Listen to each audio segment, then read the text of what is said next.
Assalamualaikum warahmatullahi wabarakatuh. Baiklah, terkait dengan mata kuliah kita hari ini, yaitu tindak pidana khusus, sebagaimana saya sendiri dosen pengampunya yang bernama Reza Suwanto SHMH. Di materi kita hari ini, saya akan membahas terkait dengan proses pencucian uang dan sanksi pidana dalam tindak pidana pencucian uang itu sendiri. Baiklah, untuk mempersingkat waktu, segera masuk materi yang pertama, yaitu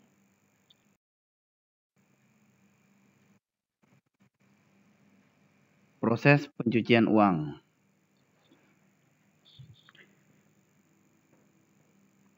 Di dalam proses pencucian uang ini, atau money laundry ini, terdapat 3 tahapan-tahapan yang sering dilakukan oleh pelaku tindak pidana pencucian uang itu sendiri. Tujuannya untuk menghilangkan asal-usul uang yang dihasilkan dari tindak pidana itu sendiri. Baiklah, untuk yang pertama, proses yang pertama yaitu penempatan atau plasemen. Dalam tahap ini, tahap penetapan atau plasemen ini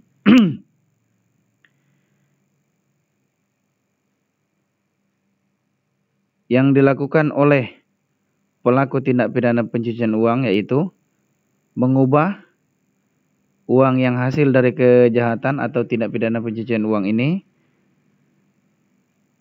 ke dalam bentuk yang lain, sehingga tidak menimbulkan kecurigaan oleh aparat penegak hukum, dan akhirnya uang tersebut masuk ke jaringan sistem keuangan. Dengan adanya tahap ini, pelaku tindak pidana pencucian uang telah mengubah uang yang dihasilkan dari tindak pidana pencucian tersebut ke dalam bentuk lainnya, seperti dengan cara membeli barang-barang ilegal, kemudian harta kekayaan itu atau hasil dari tindak pidana pencucian uang itu digunakan juga untuk biaya perjudian dan sebagainya. Sehingga apabila terungkap di kepolisian, maka hanya terungkap tindak pidana seperti tindak pidana barang ilegal dan perjudian saja. Sedangkan untuk tindak pidana pencucian uang itu tidak akan terungkap, karena asal-usulnya telah dihilangkan. Yang tadinya uang pencucian menjadi bentuk-bentuk lain selain uang pencucian itu sendiri. Kemudian tahap yang kedua yaitu penyelubungan pelapisan, atau bahasa Inggrisnya layering. Pelapisan atau layering maksudnya tahap ini yaitu uang dari hasil tindak pidana kejahatan, yaitu uang yang dihasilkan dari tindak pidana pencucian uang ini, oleh pelaku tindak pidana itu dilakukan beberapa transaksi atau pemindahan uang tersebut dari bank satu ke bank lainnya, sehingga uang tersebut tidak mudah untuk dilacak keberadaannya, karena dia selain ada di bank dalam negeri, uang tersebut juga berada di bank luar negeri.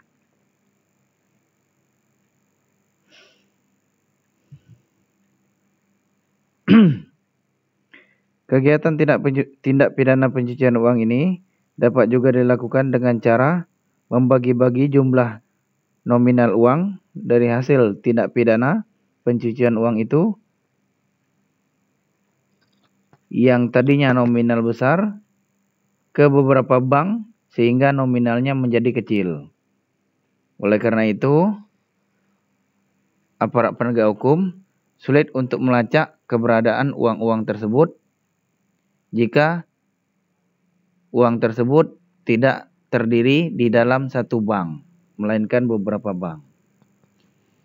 Baiklah, proses pencucian uang yang selanjutnya yaitu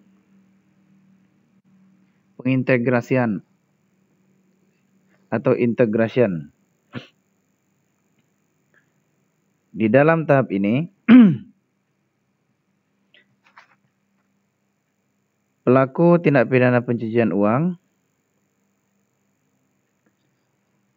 melakukan tipu daya muslihat dengan memberikan legitimasi atau mengesahkan uang dari hasil tindak pidana pencucian uang itu, yang mana hasil uang tindak pidana pencucian itu dibelikan untuk dilakukan untuk membeli saham, rumah, perhiasan dan sebagainya. Setelah uang itu dibelikan terkait dengan barang-barang tersebut, ketika tindak pidana pencucian uang itu tidak terungkap atau tidak dilacak oleh aparat penegak hukum, maka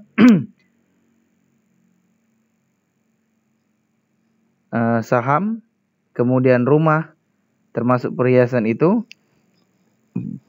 dijual kembali, dan hasil dari penjualan saham, rumah, dan perhiasan tersebut diinvestasikan lagi untuk melakukan berbagai kegiatan tindak pidana seperti perjudian, tindak pidana narkotika, dan tindak pidana lainnya. Jadi dalam hal ini pengintegrasian ini, uang yang dihasilkan dari tindak pidana pencucian uang tersebut kemudian dibelikan, baik itu untuk berupa saham, rumah maupun perhiasan. Setelah itu, apabila tidak terungkap oleh aparat penegak hukum, maka pelaku tersebut menjual kembali aset-aset tersebut, kemudian hasilnya diinvestasikan untuk kejahatan-kejahatan lainnya. Baiklah, itu tadi terkait dengan penjelasan tentang proses pencucian uang. Yang selanjutnya yaitu terkait dengan adanya sanksi pidana dalam tindak pidana pencucian uang. Istilah sanksi pidana ini sudah biasa kita dengar dalam kehidupan sehari-hari.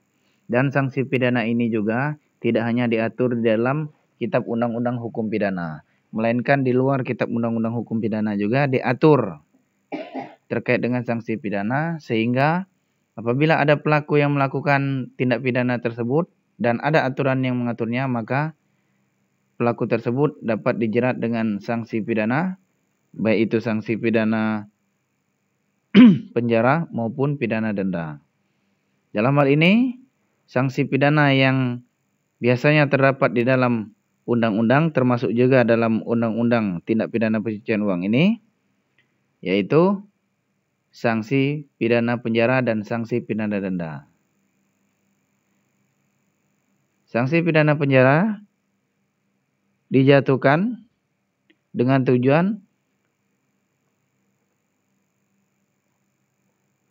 untuk supaya pelaku tindak pidana tersebut tidak dapat melakukan aksinya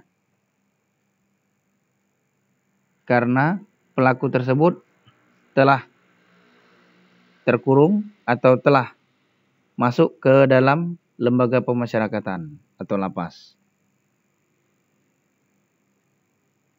Tujuan dari sanksi pidana itu sendiri sanksi pidana penjara itu sendiri sebenarnya memberi efek jerak terhadap pelaku agar pelaku tidak melakukan perbuatan yang sama di kemudian hari lagi. Kemudian dalam undang-undang tindak pidana pencucian uang juga terdapat adanya sanksi pidana denda. Sanksi pidana denda ini dia berupa sanksi pidana uang.